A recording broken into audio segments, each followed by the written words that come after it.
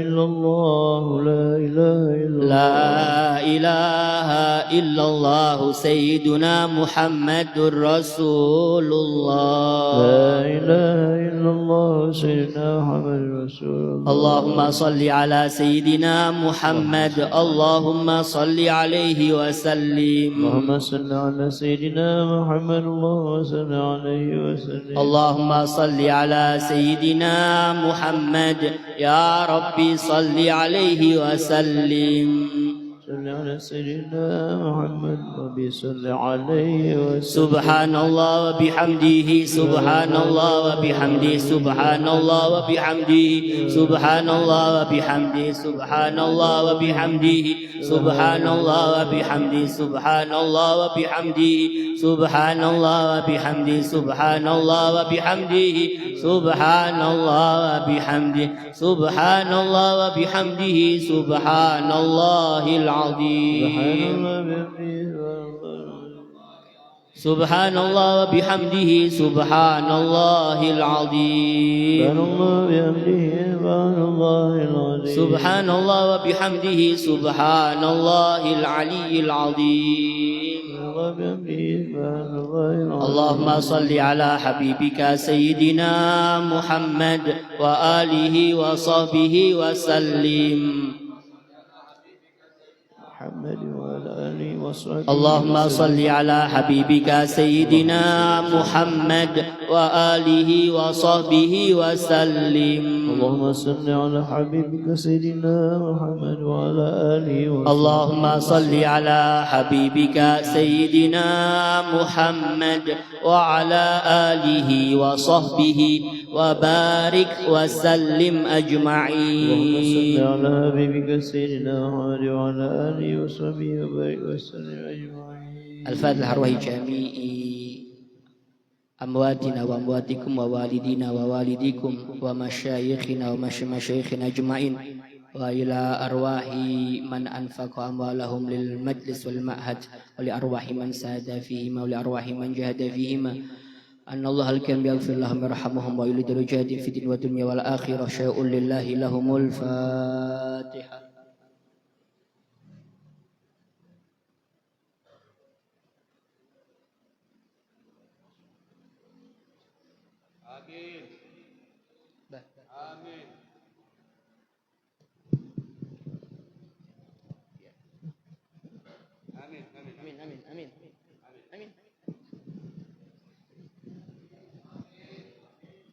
Amin. Bismillahirrahmanirrahim. Alhamdulillahirabbil alamin wassalatu wassalamu ala asyrafil anbiya'i wal mursalin sayyidina Muhammad wa ala alihi washabihi ajmain.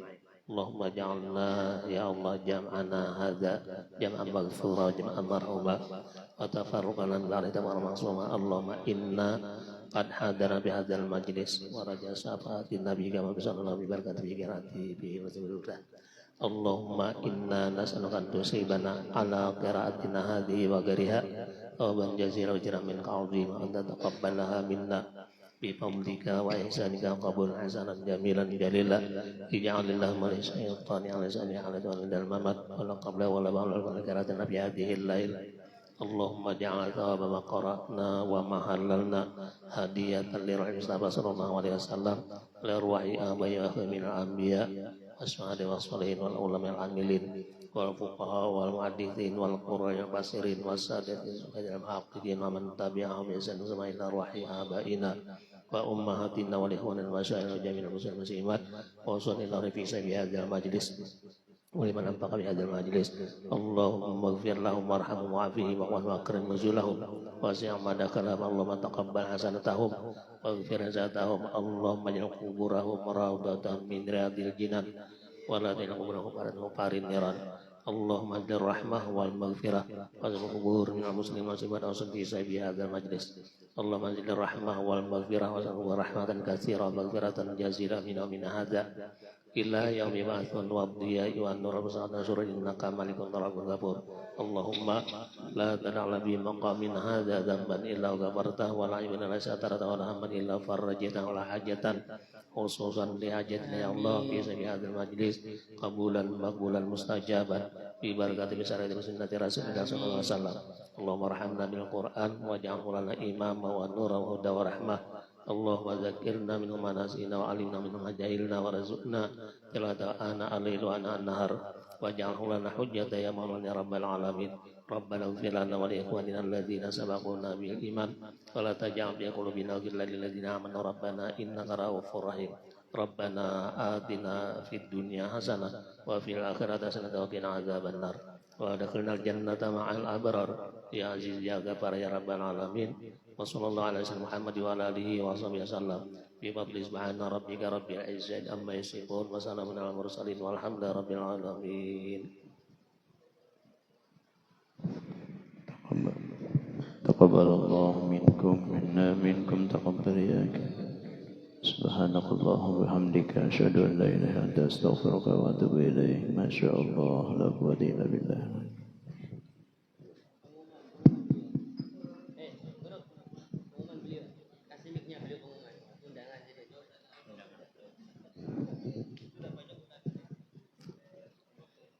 Bapak Ibu sekalian yang sama-sama dimuliakan dan dirahmati oleh Allah, undangan pernikahan nih, putri guru kita bersama Guru Muhammad Zaini. Putri beliau nikah dengan Ustadz Muhammad Lutfi. Biasanya ada orangnya, tidak tahu kemana orangnya, kabur kemana orangnya. Orangnya kemana? Kabur kah? Minta dimarahi. Jadi nikah sama Muhammad Lutfi, anak beliau. Insya Allah akad nikahnya Bapak Ibu sekalian hari Sabtu jam 8 pagi. Hari Sabtu jam 8 pagi. Itu akad nikahnya. Untuk resepsinya Sabtu sore sampai selesai. Sabtu sore sampai selesai. Kebetulan karena Guru Zaini kediamannya di Sengata Selatan, jadi akad nikah dan resepsinya itu di Sengata Selatan nih, di Kampung Tengah, di Kampung Tengah. Itu tempat acaranya nanti. Tepatnya Sabtu depan ini. Sabtu depan jam 8 akad nikahnya. Dan nanti sore lanjut resepsi sampai malam. Jadi diharapkan kehadirannya Bapak, Ibu, adik-adik sekalian agar kiranya berkenan untuk mendoakan kedua mempelai. Mudahan menjadi keluarga yang sakinah, mawaddah, warahmah, dan mudah-mudahan mendapatkan keturunan yang soleh dan solihah, berbakti kepada Allah, Rasul, dan kedua orang tuanya. Amin, amin, ya rabbal alamin. Jadi Kampung Tengah Gang Ar-Rahman. Sampai nanti di Kampung Tengah Gang Rahman. Kalau sampean berangkatnya dari APT Pranoto, terus nanti kalau kiri Kampung Kajang itu belok kanan. Kalau terus itu apa namanya? Kecamatan Sengata Selatan itu belok kanan. Jadi ada patung singa kecil anaknya yang di sini. Patung singa kecil anaknya yang di sini. Itu di sana ada patung singa kecil juga di sana. Nah, itu nanti sampai belok kanan. Kalau dari jembatan itu belok kanan. Nah, nanti tidak lama dari situ itu nanti ada Gang Masjid Ar-Rahman. Itu kalau dari situ berarti sebelah kanan gangnya. Kalau dari situ berarti sebelah kanan gangnya. Pokoknya acaranya itu di depan masjidnya itu, karena kebetulan beliau yang punya masjidnya itu. Jadi acaranya di situ nanti sekalian. Kalaunya lewat lewat pasar Sengata Selatan, berarti nanti gangnya itu sebelah kiri. Gangnya sebelah kiri. Demikian Bapak Ibu sekalian. Kurang lebihnya saya beri maaf. Jazakumullah khairal jaza. Assalamualaikum warahmatullahi wabarakatuh.